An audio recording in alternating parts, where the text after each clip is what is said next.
किसी ने बड़े कमाल की बातें कही हैं कि दाने दाने पर लिखा है खाने वाले का नाम। नमस्ते दोस्तों, मैं हूँ दीपा वासु। आई हूँ एक बड़ी ही छोटी स्टोरी के साथ। एक बार एक राजा थे, उनकी 7 लड़कियाँ थीं। उनकी सबसे छोटी लड़की थी। राजा उसको बहुत मानते थे, बहुत दुलार करते थे, बहुत लाड करते थे। एक बार राजा ने अपनी लड़की से पूछा कि तुमको खाना कौन देता है, तुम किसके अंश से खाना पाती हो, किसकी मेहनत से खाना पाती हो। वह लड़की ने कहा कि पिताजी, मुझे खाना भगवान देते हैं, मैं आपका दिया हुआ नहीं खाती हूँ। राजा को बड़ी गुस्सा आई। वह बोलने लगे कि ए मूर्ख लड़की, मैं राजा हूँ, तुम मेरी प्रशंसा ना करके तुम भगवान की प्रशंसा कर रही हो। वह लड़की डरी नहीं बिल्कुल भी, और वह बोली, पिताजी आप नाराज़ मत होइए, आप भी भगवान से ही खाते हैं, भगवान ही आपको देते हैं, तभी आपके भी नसीब में खाना मिलता है। तो राजा को बहुत गुस्सा आया, बहुत ज़्यादा गुस्सा आया। राजा अपनी प्राण से प्यारी लड़की को जंगल में छोड़ आए, जो उसने कह दिया था कि भगवान मुझे खाना देते हैं। वह लड़की रोती रही, जंगल में रोती रही। वहाँ एक बुढ़िया आई जो कि जिनके कोई बच्चा नहीं था, उनको कोई बच्चा नहीं था।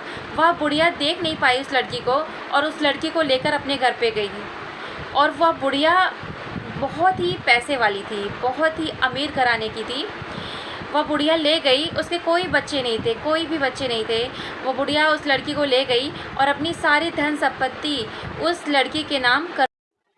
एक दिन बुढ़िया ने अपने घर पे भोज रखा, क्योंकि वह लड़की बहुत ही अच्छा, बहुत ही स्वादिष्ट खाना बनाती थी। बुढ़िया ने अपने घर पे भोज रखा और अपने आसपास के सभी राजाओं को खाने पर बुलाया। लड़की ने अपने हाथों से वह खूबसूरत स्वादिष्ट भोजन बनाए थे। सभी राजा आए और भोजन करने लगे। जैसे ही उस लड़की के पिता भी निमंत्रण में थे, जैसे ही उन्होंने खीर खाना शुरू किया तो उनको अपनी लड़की की याद आने लगी। वह सोची, मेरी पुत्री थी, वह भी बिल्कुल ऐसे ही खीर बनाया करती थी। और यह सोचकर वह रोने लगे। सोच रहे थे कि पता नहीं कहाँ होगी। क्रोध में मैंने उसको अपने घर से निकाल दिया। राजा ने जैसे ही 1 चम्मच खीर खाई, उसके आंखों से बहुत आंसू गिरने लगे। वह रोने लगा, ज़ोर ज़ोर से विलाप करने लगा। राजा को रोते देख बुढ़िया उसके पास आई और बोली, राजा साहब आप क्यों रो रहे हो।